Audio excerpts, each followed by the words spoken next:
Hello, everybody. Welcome to the LLC Sports Show. We got a good show lined up for you here today. We got the crew joining us from all corners of the country. We got Mango down in North Carolina. We got Ryan in Laurel Highlands. We got Tyler in New York City. And I'm Alec, and I'm joining you from Pittsburgh, Pennsylvania, watching the Pens on right now. It's a good game. They're losing 2-1, but that's okay. I'll keep you updated as the show goes on. All right, today's show, Super Bowl recap. Basically just Tom Brady. You know, he's definitely the GOAT. We'll get into that a little bit more later. Mango wrote down small discussion on the Steelers. We'll see how that goes. Although it is the offseason, you can only talk about the Steelers so much. I'd rather talk about the Pens. Sports gambling streaker incident? Yeah, I guess. You know, he might have made some money doing that. We'll never know. My gonna be new favorite subject, the NBA NHL discussion, my gripes with the NBA, because I have a lot of them. And then we'll round it out with some golf talk, maybe some UFC talk, throw in a little bit of hypothetical action. But I want to bring it right back to that Super Bowl that I don't think was that good of a game, to be honest. I don't know if I can get your guys' opinion on that first, but I thought it was a terrible game, to be honest. I mean, I tried to stay awake. I kind of did. Woke up, saw Tom Brady holding the trophy, and then today we see him throwing it across to somebody else on a boat. So it's just like, I don't know. But the quality of the game, I thought was terrible.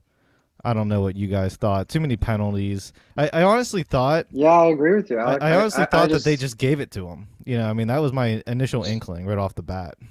we've said all year that the way to beat the Chiefs is you got to get to Mahomes, and the Bucks constantly got to him. They rattled that offensive line, and there was nothing that they could do about it. And Mahomes is such an athlete. He's so incredible. Some of those passes that he was making, towards the end of the game, hitting receivers in the helmet, being sideways, throwing the ball.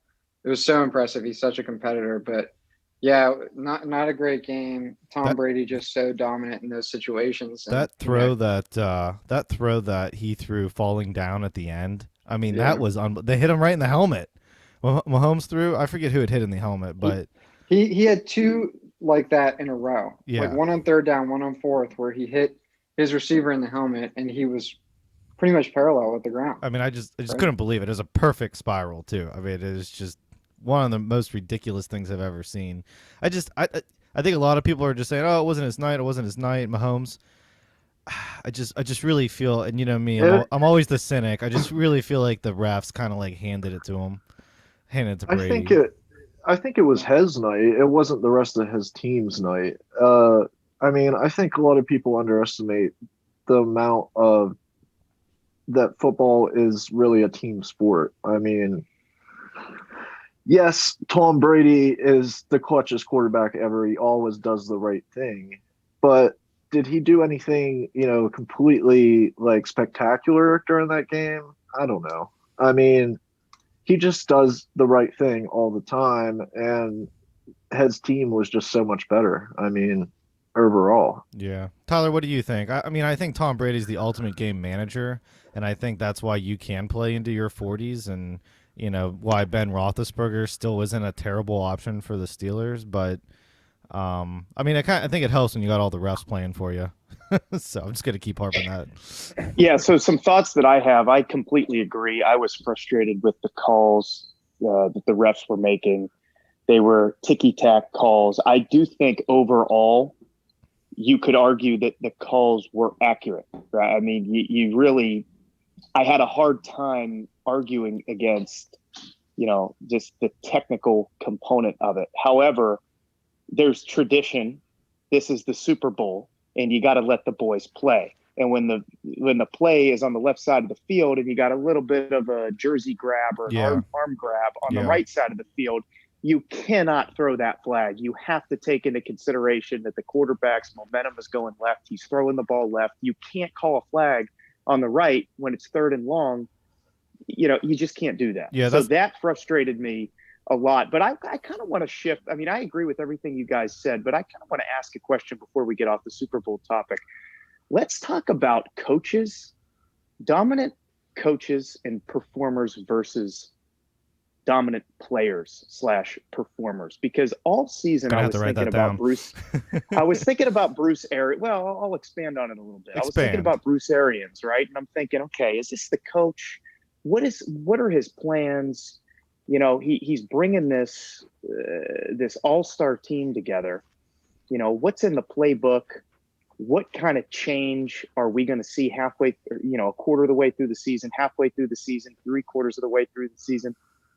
To be honest, especially after watching the Super Bowl, I don't think he had as big of an impact as people are probably giving him credit for. I mean, look, there were so many times where the camera is focused on Brady and he's looking over to the sideline, shaking his head, going, "No, I'm not running that play. No, okay. All right, I'll run that one." You know, we've seen Big Ben do it in big games. It's like a pitcher shaking off a call. Like, I don't want to throw the curveball in that situation, you know? So right, Tyler, right. And then just to expand on this a little bit more. So look at what Tom did in New England.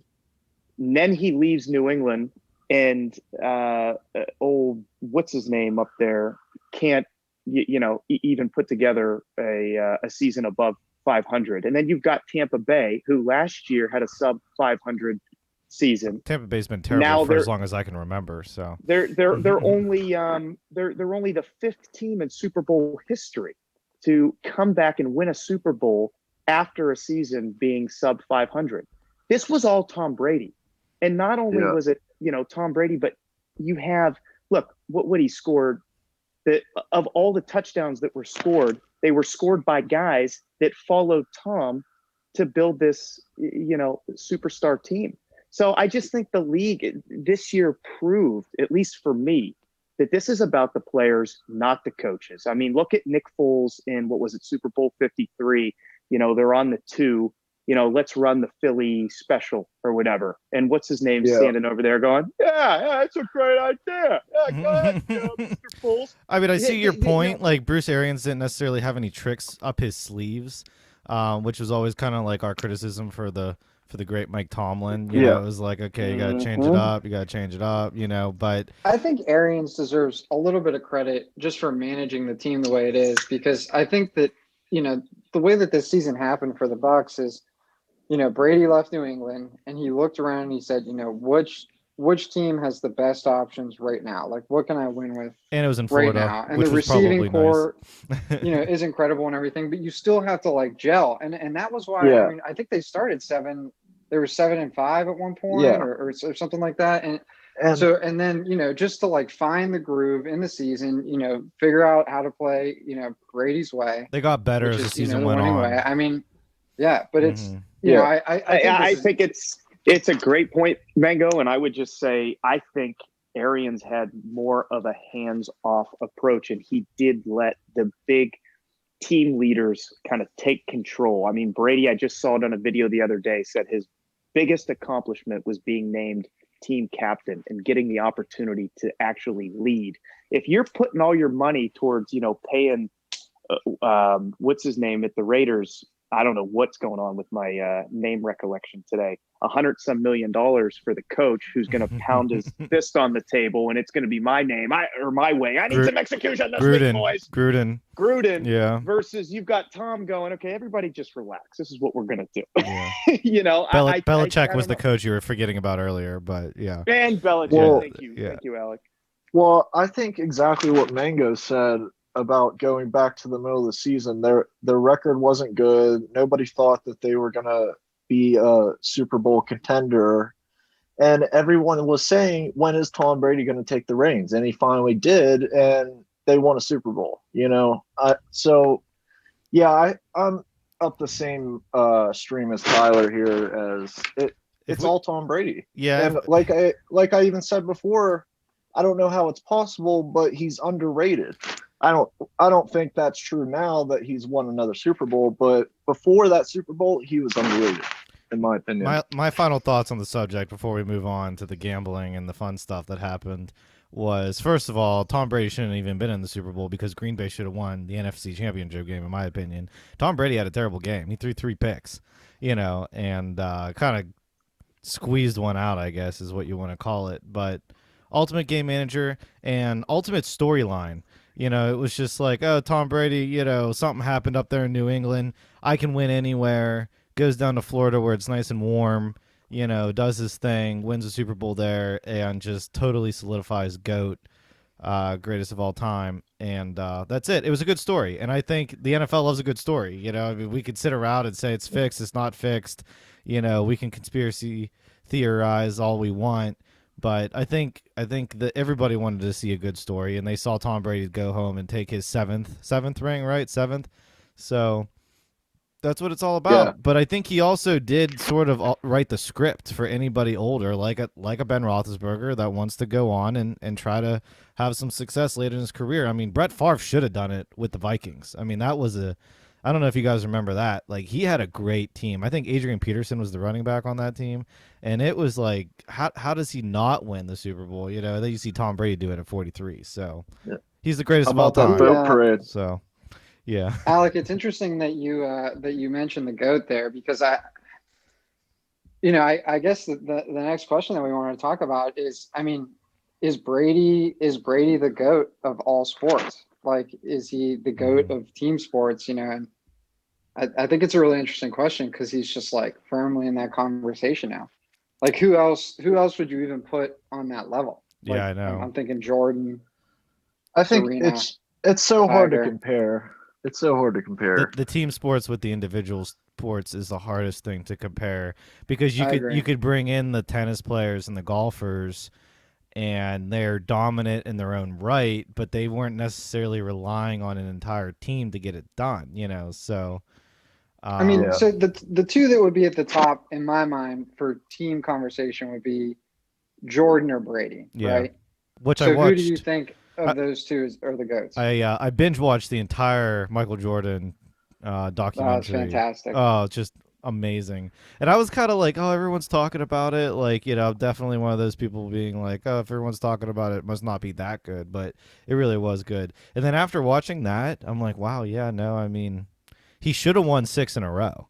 You know, like he took that year off to do the baseball thing after his dad died or whatever, and which that was crazy. I didn't know his dad died. There's like 7 things I didn't know. That his dad was murdered and just everything, a couple Yeah. other things. Should have wrote him down. If I was more prepared, I would have. But his dad being he- murdered was the definite thing. I would say MJ. I mean, like, even hockey, I guess you could talk about Gretzky and maybe even like That's what I Lemieux, was gonna throw but out. That's what I was gonna throw out. I don't Alec, think I think 'cause Gretzky only has 2 cups, 3 Two. cups, He has 2 cups, 2 yeah. cups, and Lemieux's got 2. Sidney Crosby has 3.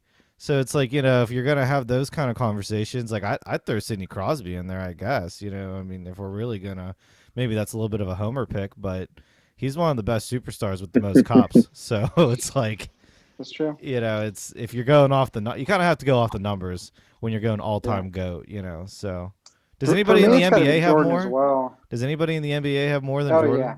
Yeah. Oh yeah. Okay. But Bill, for me, Bill it's, yeah, I Russell, mean, he's got back 11. in the day, Bill Russell had, I think, 8 or 9 Wow. in 10 years. I mean, No, it was, the Celtics back then, they were just, but that was a different league. I mean, Yeah. it was just like the Celtics were so dominant, and it's Right. just like not that many people were playing basketball, and they had Russell and a few other guys that just, I mean, dominated. And you didn't leave teams back then, so. But I would say Jordan as well. I mean, I always go back to like, if anyone ever asked me LeBron versus Jordan, right, which is a whole nother debate, I say LeBron's the better basketball player, but Jordan's the GOAT, because to go to the final 6 times Right. and win all 6 of them, I mean, that's just that trumps it for me. I mean, I checked. having the documentary so recent in my memory, I would definitely have to say, yeah, you know. I'm trying to think baseball players. Babe Ruth, I guess. I mean, nobody really recent. We had the steroid era in baseball, and that kind of ruined it.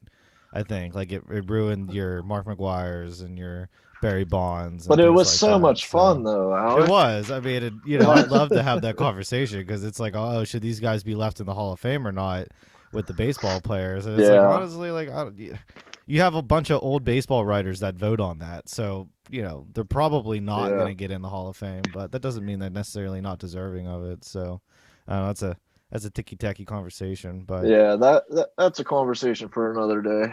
Are there any other football players that even come close to Tom Brady, though? I mean, No. that's the problem. That's the thing. It's like nobody was really For me, I mean, the stats before the Super Bowl with Yeah. him were insane. Yeah. But I mean, one of them was how many playoff games he had won. He was more than double the Right. second best. It was Montana. I think it was like something like 30 versus 15 or just some Yeah. ridiculous number.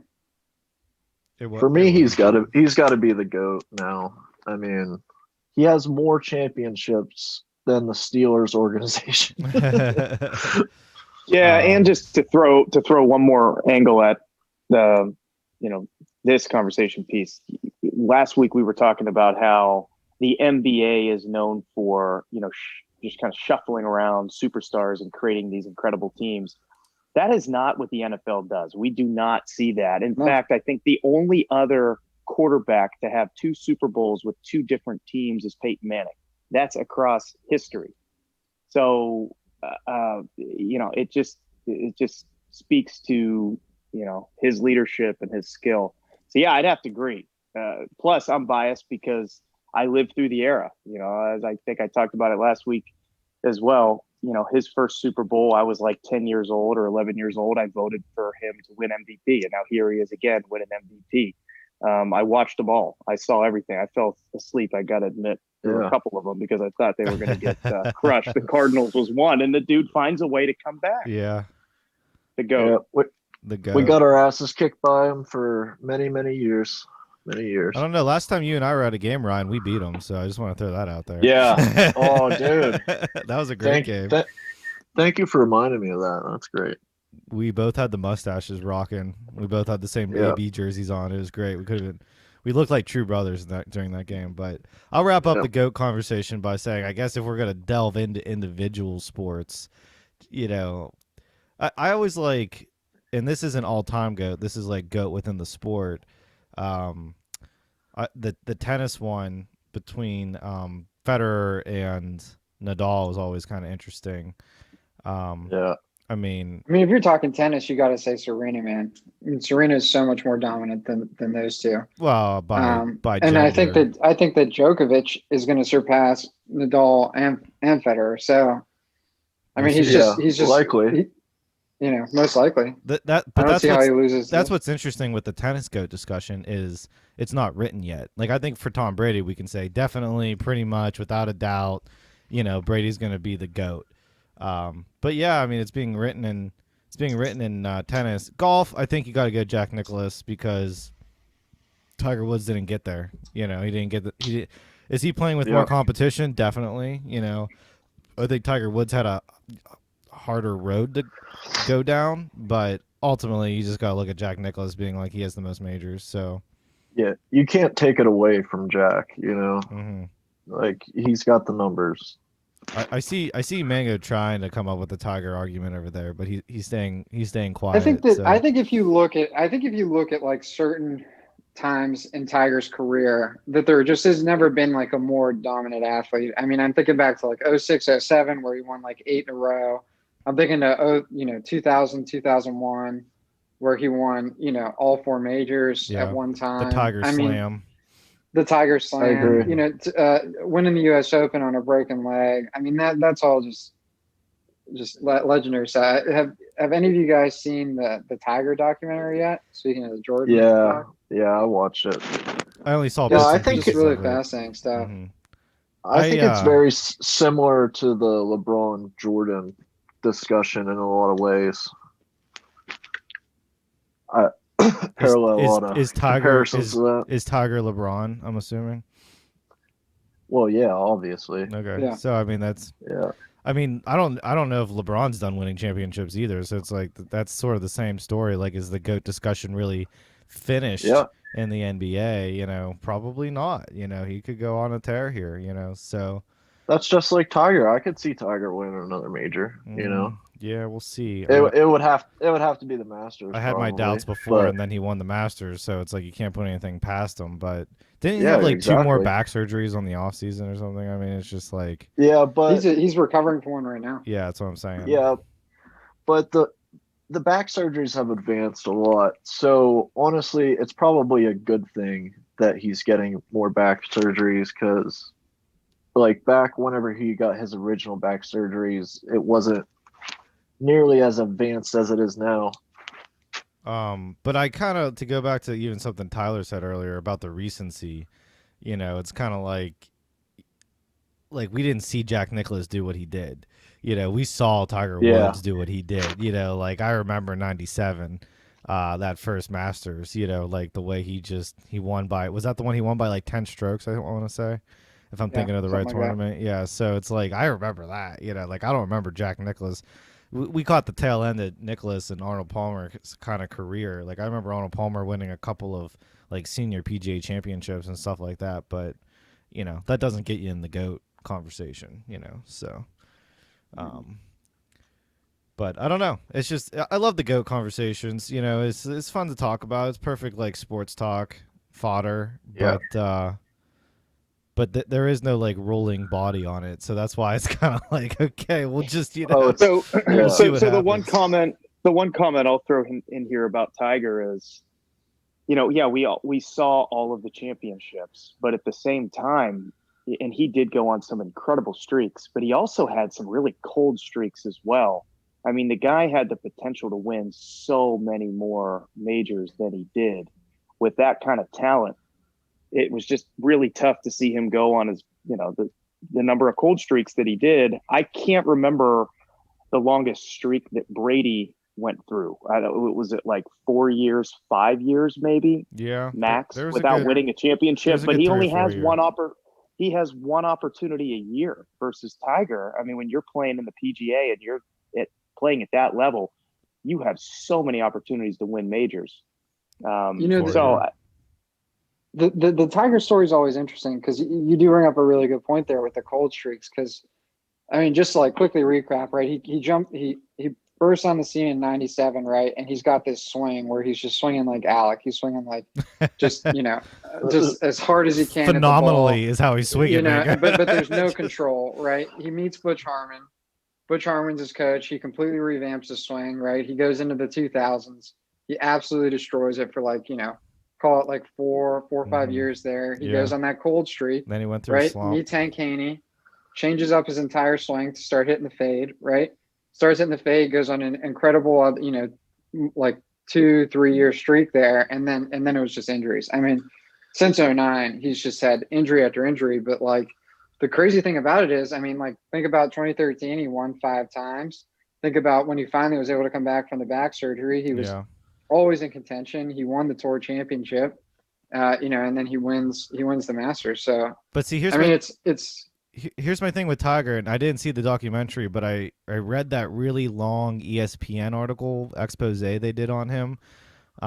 We had talked about it when it came out. This was been a few years ago, and that article did a great job detailing basically how Tiger screwed himself, because of all the crazy shit he did, jumping out of airplanes and training with the Marines and wanting to be like his dad and like all this crazy stuff. And it was like, you're an athlete. Like, I don't think any other athlete would have been doing that kind of stuff. I mean, football player, hockey player, basketball player, and then to have these injuries so late in your career when you could in golf, play well into your, late 40s even and go win a major. I mean, I think a lot of people said that about Tiger in the beginning. It's like, oh, wow, he could be winning majors at 47. And there's no reason why he shouldn't be if he wasn't jumping out of airplanes and doing ridiculous, stupid things when he was younger, So he screwed himself off, and the scandal. I mean, you got to put the asterisk next to his name there for a little bit too. I mean, that probably screwed him out of 1 or 2 majors, easy 1 or 2 majors. That whole scandal right there. So easy. More than that. I mean, Alec, they do touch on that in the doc, and it's like they talked to a few of the Marines that were a part of it, and it was like, they were told like, don't go easy on Tiger Woods. Right. And they knew that his left knee was bad. Yeah. So like when they were being these like situations where like, I mean, these Marines and Navy SEALs are training for, and they would be kicking him, you know what I mean, in the left knee, like as part of these training exercises. Stupid. And it's just like, I mean, it really is. But so can somebody explain to me this streaker gambling story? Like what happened at the Super Bowl to kind of, I know we got to wrap up the Super Bowl talk, but I got to hear this story. That was good transition there. I applaud the effort because it's hard to transition sometimes when you get on a roll. But this is what I heard, and you guys could correct me if I'm wrong. But Basically, he found someone that would let him put a ridiculous amount of money on a prop bet, saying, there's going to be a streaker, and I think the odds were pretty long. It was like 30-1, I want to say, or something kind of. 750. Was it Yeah, plus 750 750. or was it 750 to 1? It was plus 750. Plus Plus 750. Yeah. And then he was like, okay, then I'm gonna go off and do it. So they were talking about this on the radio the other day. I just don't buy it. A lot of these prop bet sites, there's maximums. Like you can only bet so much on the prop bets. Yeah, So usually for like something that big, you have to like call and get authorization from them. So, I mean, I'm sure there's ways around it, but He also Yeah, apparently met this guy at a bar before the game, right?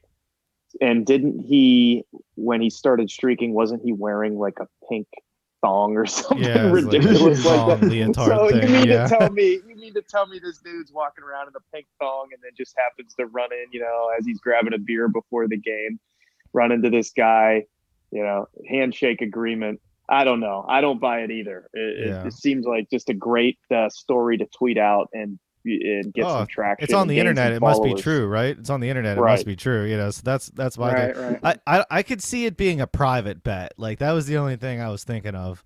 Is okay. You met this guy at a bar or whatever. They get loaded. They say, oh, I have a ticket to tomorrow's game. I'll bet you $30,000 that you won't go streaking across the field. Or it wasn't 30,000. It was like 300,000, right? I mean, it was 50. 50. Yeah. I thought it was six figures that he did it for. No, it's 50. He made six figures off of it. That's what I'm saying. Like he made that. He made that much like money off of over. it. He made like over 300K for Yeah. it, I think. That was the number I'm getting to. Yeah. So, okay, he throws some money down and does it. Like I could see it being like some type of private thing. It's just who's dumb enough to do that when he's got a ticket to the Super Bowl the next day. It's like it's like the perfect hedge your bet situation. Like you can't lose. So I don't know. I just figured security at this point, especially in the area of COVID and all that, would just be like way too tight. But I don't know. It's kind of funny. I saw it. What I was mad about is when I was watching the game, they didn't show it.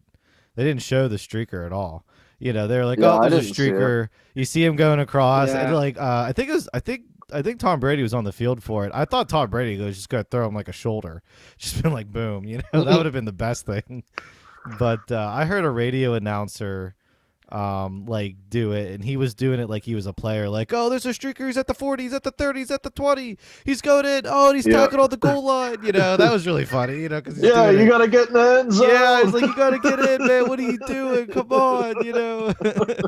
I was like, look for the replay, did he get in? So but that was hilarious. I don't know about you guys. I'd do the streaking for $300,000. I mean, I don't think he ended up in jail, right? I mean, he just probably had to pay a hefty fine. That was He made bail for $500, I think. But then again, I heard 500. I heard 1,000. I just googled it. I saw 500. So who knows? 5K, but still, I mean, you're making like a lot of money, even at $5,000. I mean, do you think that bet should have been voided? Oh, absolutely. Like, I guess to talk more about gambling. I mean, like if it's kind of the same thing I think about, with like the Gatorade, right? Like if I'm the guy that's, controlling the Gatorade buckets, I'm calling up my buddy and I'm saying like, let's, hammer purple this year. Yeah. And, I'll make sure that thing's purple and it's, it's interesting. So my opinion on the matter, no, I don't think it should be voided. If they're going to put that bet out there, then they need to accept the risk that people are going to collude and, shake some hands, meet people at bars, get their buddies together, form a Reddit site, Wall Street bets / sports, whatever, and get together. So, and I think that's just the risk that the bookies are taking. I think that overall, on the vast majority of these prop bets, they're making these bookies are raking in stupid amounts of money. So no, you don't void that. Just stop putting that prop bet out there. Well, but that's why there are minimums on the prop bets. Or restrictions on it. Yeah, that's why there are restrictions on them. The reason why I ask is because like this past weekend there was like the Rough and Rowdy event that like Barstool hosted. And it was like Jose Canseco versus one of the interns there. And Jose Canseco effectively threw the boxing match. and Yeah. Barstool voided all of the bets Yeah. and like refunded money if you like bet on Canseco. So yeah, that's why I bring it up. But I mean, honestly, I think that's why gambling was illegal for so long, sports gambling, anyways, because there was too much of this crap happening. You had who was it? Pete Rose in World baseball. Series. Yeah, Pete Rose in baseball. I mean, boxing matches. I mean, this is well documented. I mean, all of college basketball was I was basically going to say just yeah. the I mean, NCAA. and I think that's why the NCAA is just so hard on gambling these days. I mean, me and Mango as D3 golfers couldn't technically bet. You know, it was like the stupidest thing. You know, like, oh, you mean I can't do a fantasy football pool this year? Like, you weren't allowed to do anything. You know, it was just like the most I ridiculous didn't know thing. that. Yeah, like as an NCAA athlete, like you're not allowed to do any of that. I don't know if that rule changed at all since it became like legal in Pennsylvania and a lot more states, but. I mean, Alec and I had to go through like clearinghouse processes to play D3 golf. Yeah. Wow, yeah, that's crazy. and golf's one of those sports too where it's like, hey, $10 on this match. You know, it's like, you know, you're just doing it to do it. You know, that's what it is, and that's like, okay, like I get you couldn't smoke. I thought that was kind of stupid. No tobacco products. You know, it's like we're grown men, like we're in college. Like if I want to smoke, walk down the damn fairway, like I'm gonna do it. You know, like come on, no one's watching me on TV. I am nobody's role Alex, model like- right now. Let me guarantee you that. So, yeah. Alex, like if I want a cig, I'm gonna smoke a cig. It's just the stupidest thing, you know. It's like if I hit one out of bounds, I'm gonna just take a drop. Like, come on, no, I'm just kidding. I was gonna try to transition here into our great NBA NHL segment. I need like a button where I push and it's like ding ding ding ding. NBA's Alex gripe of the day, you know. So I'll tell you what my Let's hear gripe. it, Alec. I was thinking about this earlier today actually, because I was watching, you know, as I referenced earlier, the MJ documentary, and I think even at halftime, actually during the Super Bowl, one of the commentators brought this up. He was like, "Man, I wish they were just playing it like basketball was back in the '90s." And my wife laughed because she had watched the MJ documentary with me, and it was like, "Yeah, like just let them play," you know. And I think that's sort of one of my gripes with the NBA is it became really ticky tacky, and you just kind of get these like little dingy calls that could go either way. I mean, hockey's kind of going that direction. It's still a little bit more of like a working man sport, but that's my NBA gripe, and just traveling in general. If I can sneak that in, I mean, it's like what the All-Star players get away with it, and the rest of us don't. Like, I'm done. I'm done. I mean, I do the traveling. Alec, I gotta say, when I was thinking about this segment, that gripe crossed my mind. Oh, good. I'm glad we were on the same page. And you know what? I'll say that I agree with you. It is a much less physical game than it was back in the 90s whenever Jordan and those guys were playing. But they're getting beat up. I think, yeah, they were definitely getting beat up. I think the counter argument to that is, you know, these top basketball players in this league, they really get to shine, right? And you get those flashy plays. And that's what makes the NBA so attractive. You know, these guys get to pull off a lot of, you know, I mean, like seeing like a 4-point play from Steph, you know, shooting the ball 30 feet out, right? He gets knocked down, right? He sells the call, but it somehow goes in, you know, and now he's got a chance at a 4-point play, right? That's exciting, you know? So, yeah, I mean, I guess you know, what a gripe I had with basketball in general was like you never get a charge call. You know, you just always get the blocks, and then you try to sell the charge. You know, but now the prima donnas are getting those calls. You know, and so it's just I don't know. I guess it can go both ways. It's happening in all sports too. It's not just basketball. I mean, you're seeing it in football. Like the roughing the passer calls right now in football are just the most ridiculous things. Go back to the Super Bowl real quick. Like Mahomes got ran over by 2 players late in the third quarter, if I'm remembering correctly, and he was kind of bitching at the refs, being like, "What the heck?" Because you know, if that was Tom Brady, you know, like I would not have even thought twice if there was a flag being thrown. It was fairly legal. Like nobody landed on top of him or anything like that. But like just you know, you're not getting that call. So I guess that's what I also don't like in the NBA is like your star players are getting calls more than other players. Like it's not fair, but you get that in every sport. Like, you know, people bitch about Crosby for that. all the time in hockey. Like he gets the calls and he sells them and everything like that. So Alec, the other thing that I want to say too is, and I have a great point that just happened last night. So a lot of times in the NBA, right? Like you're right. Like there's a lot of ticky-tack fouls called, but when you get down to those final 2 minutes and you've got like a 2 to 3 possession game, yeah, like the refs are going to let you play. And the latest example of this is last night, the Atlanta Hawks played the Dallas Mavericks, right? And Trae Young plays for the Atlanta Hawks. He's an up-and-coming superstar.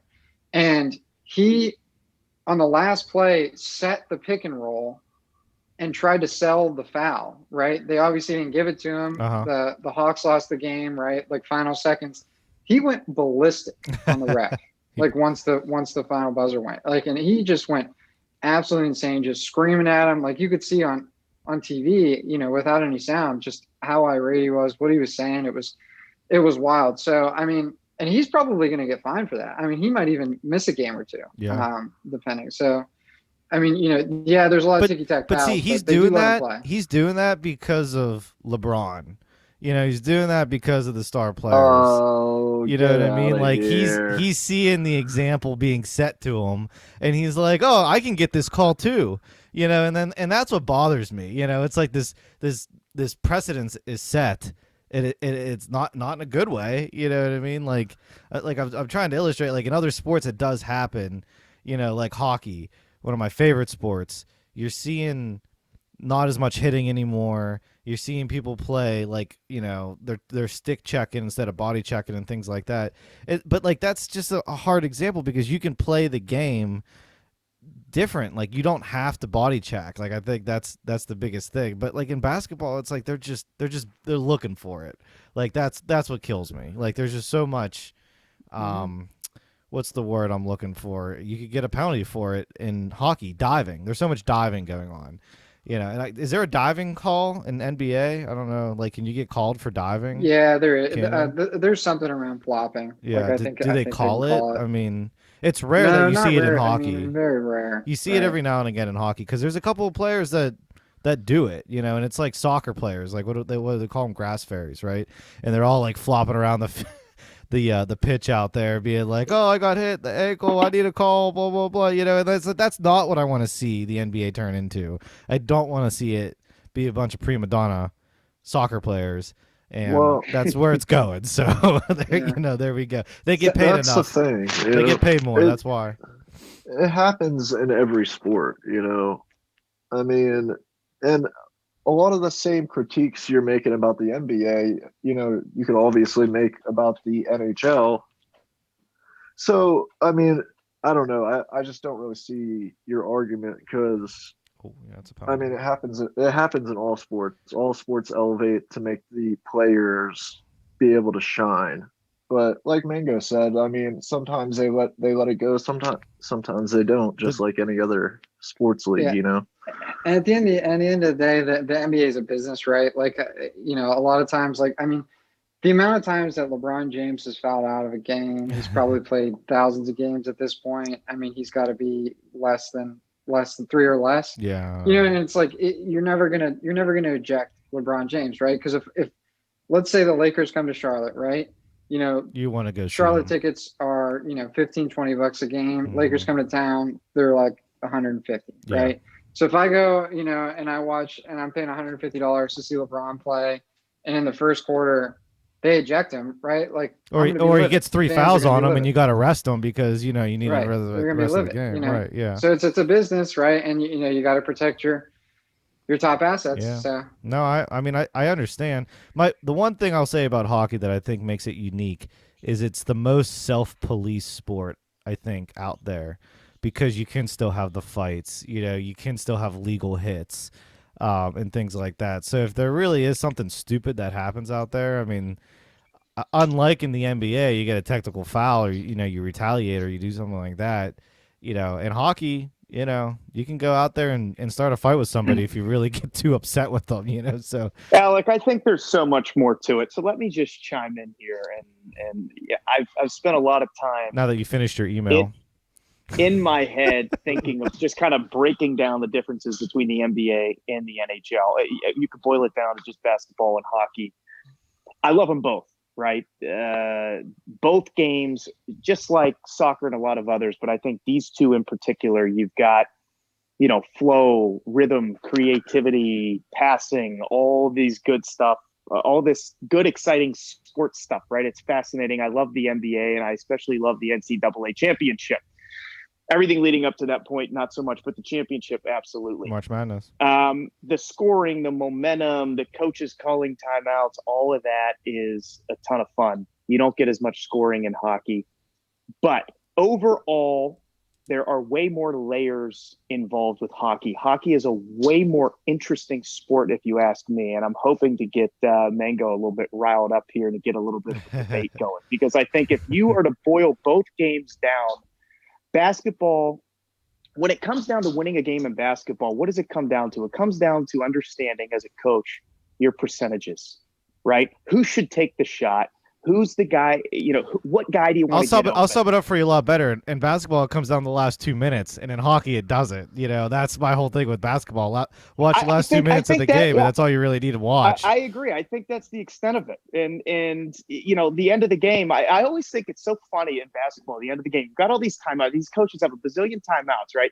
They're calling these timeouts. They're sitting on the sideline, and they got their chart, and they're drawing up a play. I always think this is the funniest thing. It's like, what could you possibly, and I'm sure Mango's going to have a great response to this. Get the ball to LeBron. Get the ball. Yeah. How do we get the ball to LeBron? Yeah.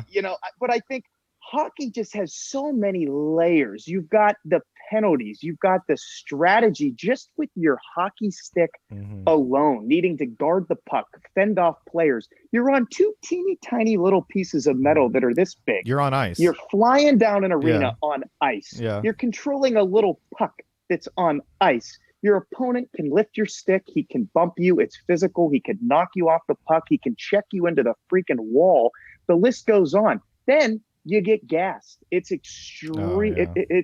Trust me, I'm fat now and I have a hard time playing the sport. So you've got line changes, right? You've got 4 lines, Alex. And you're constantly but come on, like I can go on and on. I think hockey's the ultimate team sport. It's like you need the most to be in sync with your teammates, and that's why there's such an emphasis put on your line mates and do they gel? But things like that. No, you don't necessarily need that in basketball, in my opinion. You can have two, 3 guys tops like run the court on you.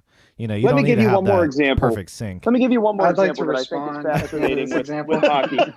Just one more. So with hockey, you've got face-offs, right? I mean, we could spend 30 minutes analyzing the strategy behind face-offs and how when it's in your zone, one team has the advantage on the face-off. I mean, whose stick touches the ice first is important. Yeah, there's a lot for such a simple sport. There's a lot into it. There's a lot into it, and if you don't, the offsides and the paying attention to that blue line, and when that puck clears the blue line, it's like we got to restart. You got to get your players to cycle back.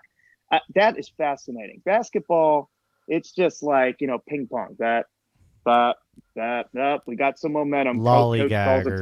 Lollygaggers. That's what you got in basketball. Coach called a timeout. Forget that momentum. All right, Mango, get your response in. Get your response in now here before I segue off. Yeah. So I feel like y'all have made some great points, and I'm not gonna lie. Like I'm a huge fan of the NBA. I'm not a huge fan of the NHL, so I'm definitely biased. In my opinion, but I feel like. If we were going to have a Mango's gripes with the NHL segment, right? My first gripe would be what Tyler said earlier, in that there's not a lot of scoring, right? And you can make the argument either way, right? That not a lot of scoring, right, involves strategy and everything else. But I'd make the argument that it's not as exciting. And I think that the more scoring that you get, right? And the other point that you made was that in the final 2 minutes of the NBA game, is all you need to watch, and I would agree with that. But you've got to play a whole game to get there, right? And there are ups and downs with each team, right? And the coaches are forming a strategy based off of the players that get hot that night, right? Because, everybody's going to have an off night, right? Steph Curry's not going to, put up 35 a game every night, but he's going to get streaky, right? And in the second quarter with 7 minutes left, he might get streaky. So the coach calls a timeout, right? He's like, we've got to get Steph Yeah, there's some in strategy. isolation I mean, around the corners. I get right? what you're saying. Yeah. Mhm. Right. So it's players get streaky. That's what's exciting, right? You know, is Steph going to put up a 50 piece tonight? Is KD going to go 10 for 10 in the third quarter, right? Like, and that's like when the game gets blown out, or, a big lead, is overcome. Like no lead in the NBA is safe, Yeah. which I think is really interesting. There's a lot of lead changes that happen. Yeah. I'll give you that. I do like the swings. I think a lot of, to your point earlier, and like just get the ball on LeBron's hands in the final 2 minutes, the final play of the game. Yeah, there's a lot more that goes into that than you would think, because you got to space the floor out, right? You have to make sure that the defenders aren't crowding the lanes. You have to make sure that you have a plan B, right? You're trying to get the ball to LeBron, right? But AD needs to come open on the side, down low, right, so that they can dish the ball out again, right? Because you've only got, let's say, like 2.3 seconds to shoot this thing.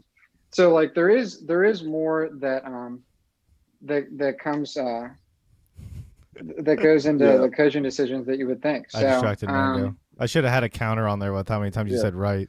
I would have been up to like 20. Did I? Yeah, no, it's. Well, I was like, what is this chat thing? Yeah, you're like, well, it's popped it up. No, it's a good point. I like the point you made about if I was going to concede something to the NBA, that no lead is safe. So you turn on a game and someone's down by 15. You're not turning it off. Okay, they can come back. Well, something could happen. So I do like that aspect of it. You turn on a 3-4. You turn on a 5-1 hockey game. It's kind of drab. But they do say that the worst lead to have is a two goal lead in hockey. There's the saying.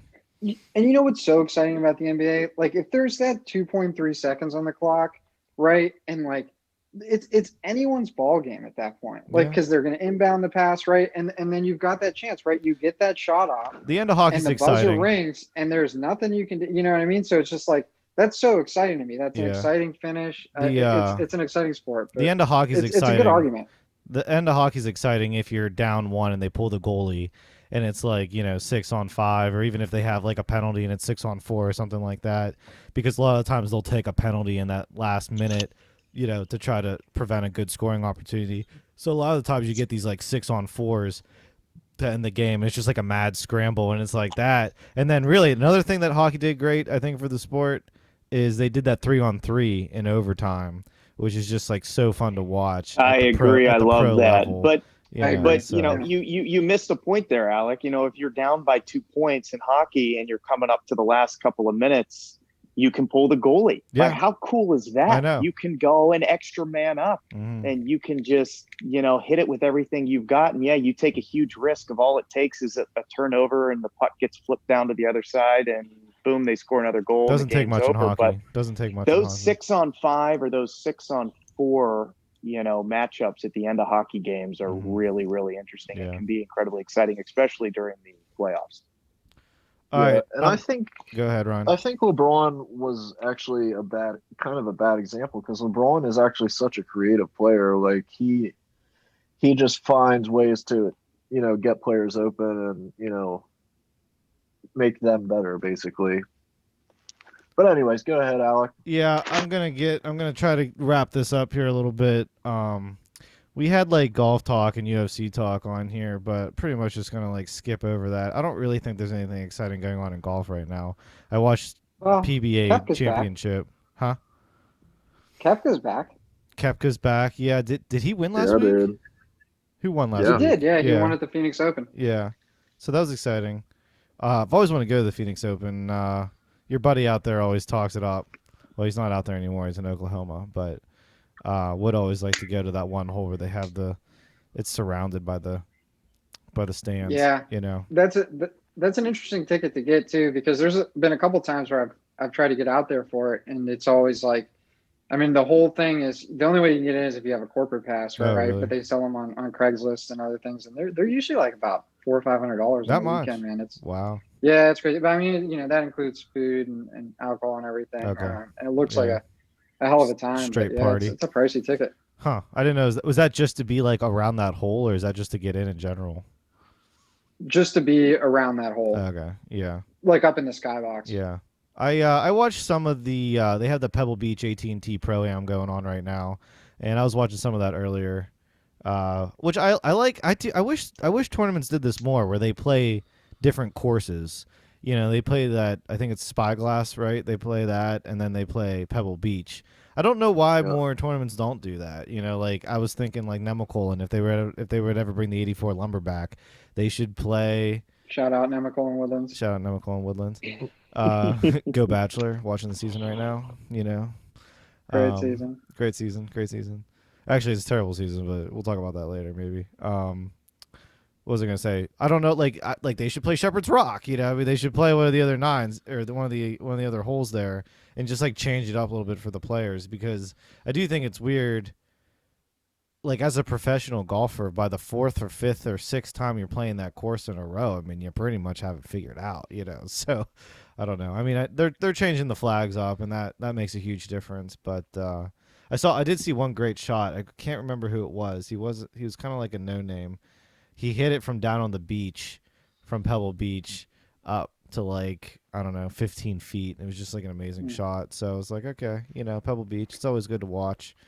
So An interesting thing that I read about golf recently was like an idea for the PGA Tour, and I'd like to get y'all's thoughts on this. So they were saying that, like you were just saying, that a lot of courses, right, like they, you know, we never get to see. So like Cypress Point, for example, like we just saw Seminole, but like the suggestion was that the PGA set up these like matches that, like, you know, like Phil and Tiger have been doing on like a Monday or Tuesday the made for after like TV these events. big tournaments at like another iconic course near like the course that they just finished up, right? So like on Monday, you know, Monday afternoon, you've got JT versus Rory, you know, at Cypress Point. Yeah. You know, playing for, you know, playing match play for 50K, like just to get kind of another day of golf out there. Yeah. Here's my problem. I thought that with was a great though. idea. Here's my problem with that, because they were doing the pay-per-view, the pay-per thing, whatever, and they've done that in golf in the past. What it was like Shell's Wonderful World of Golf,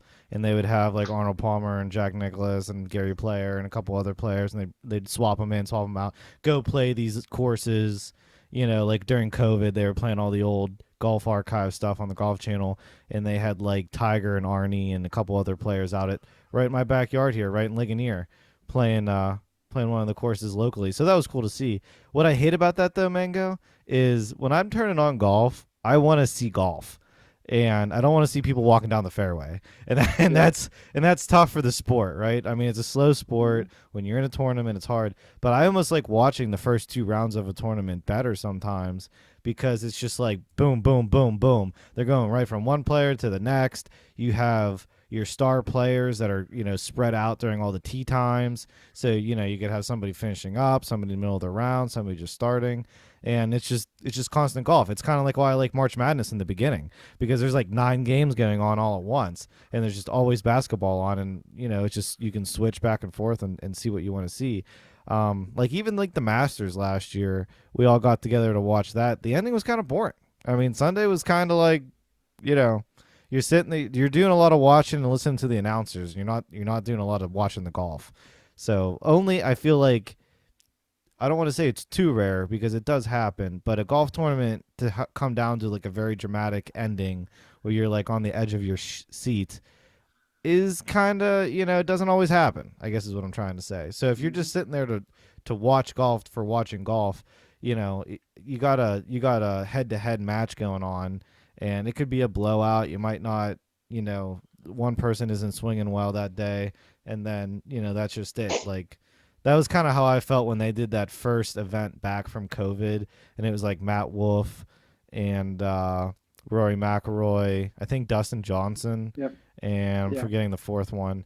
And it was kind of cool to watch them carry their own bags and everything, but it just wasn't that exciting. Like, there wasn't, you're doing a majority of the watching them go down the fairway, you know. That was it. You know, like, I get that it's made for TV, but like, have 2 or 3 have 2 or 3 matches going on at once, like the Ryder Cup or something like that. Right. Like that's what's exciting. That's why people love the Ryder Cup, is because you got these matches going on. You got so many like different things that could happen to end it.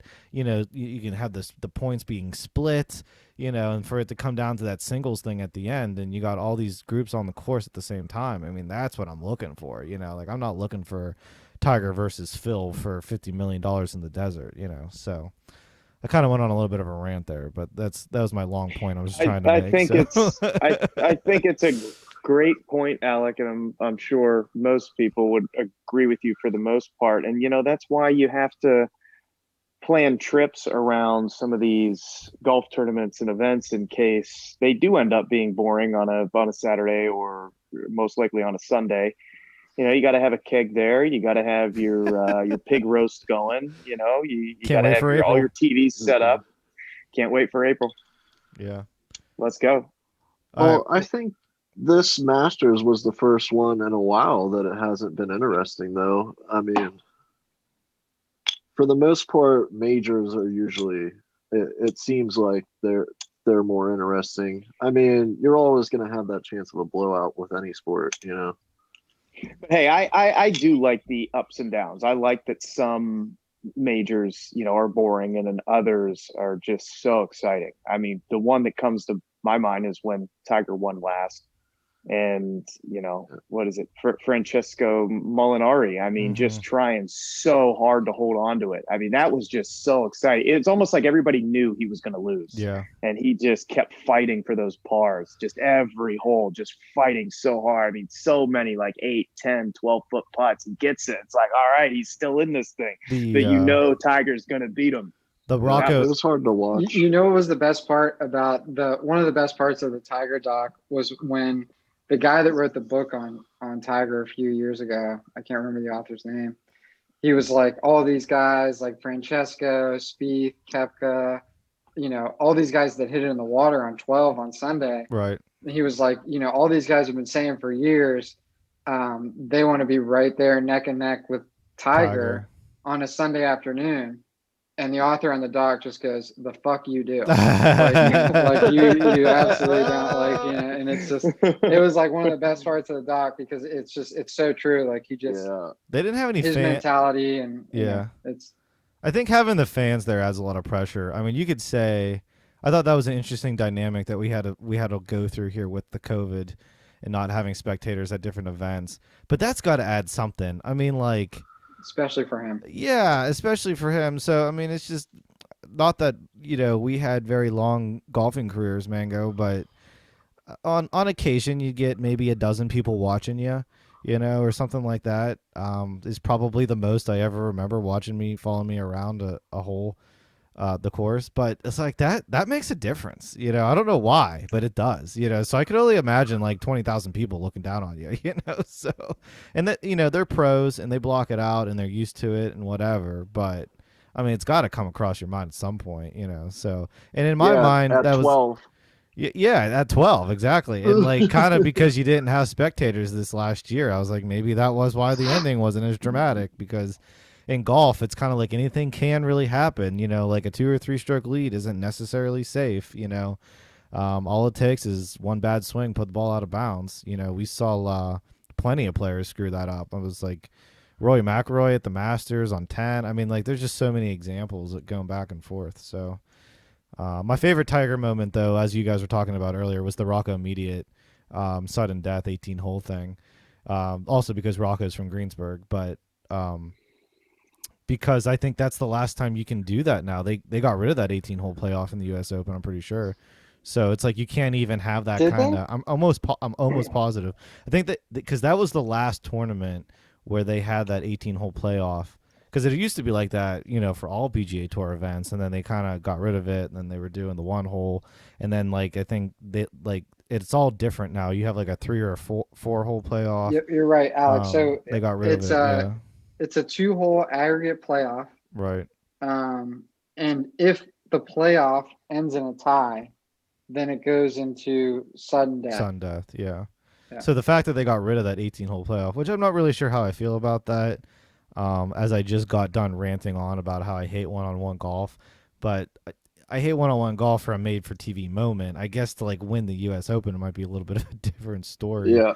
I'm pretty sure I remember taking off work that Monday to watch the Tiger Rocco match, just because I mean Rocco was from Greensburg. It was like everybody was paying attention. You know, it was just kind of crazy. But what year was that? Do you have it pulled up? I want to say It was 09. 09. I was gonna say I thought it was That would have 08. been the 09 08, Open. 09. So yeah, it would have Yeah. been in the summer. Yeah. Yeah. I think that was the summer we graduated high school. I think, if I remember correctly. It was. So yeah, it was. It was great. So, all right. Well, we are at 59 minutes of this podcast, which is great. Beautiful.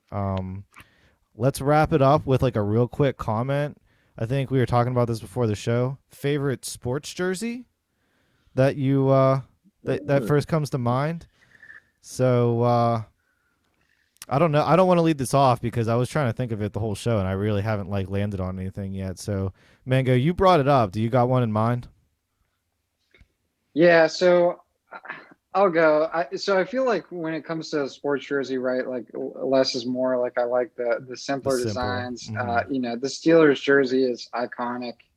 It's excellent. You got the black and gold, It really is. the excellent logo. But I am going to say the Miami Heat, Miami Vice jerseys. Wow. The baby blues. The baby blues. I do love a good baby blue jersey. They are clean. Mm-hmm. If you guys don't know which one I'm talking about, check them out. They're excellent. They're fairly new. I mean, if I had to pick another one that was a little bit later, would have been those powder blue LA Chargers jerseys back when those were nice. Thomason I know which was one you're playing. talking about. Yeah. I'm gonna look one up here real quick. It was a Winter Classic Penguins jersey that comes to mind.